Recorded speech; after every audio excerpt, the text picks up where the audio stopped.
píšte tu na Facebooku či na Instagrame, že aké cviky odporúčam na brucho.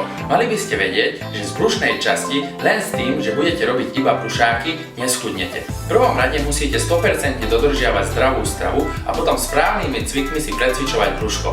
Ešte raz dorazňujem, zdravá strava, nie dieta. Tak poďte, ukážem vám jeden super tréning na brucho, ktorý si môžete zacvičiť aj vy doma. My father told me when I was young, don't play with fire, be careful son. But we were flames and fell in love. We burned the cities down, down. The fire learned you listen.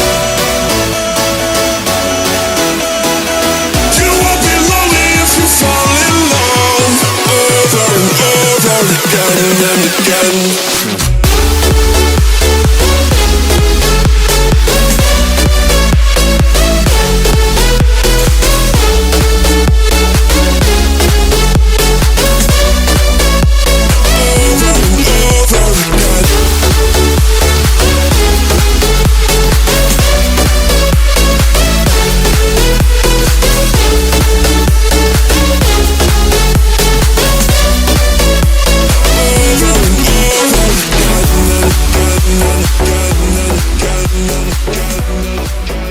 Keď sa vám to páčilo, lajkujte, zdieľajte a prihláste sa na môj YouTube odber. Každý týždeň vám ukážem niečo nové a užitočné. Teším sa na vás.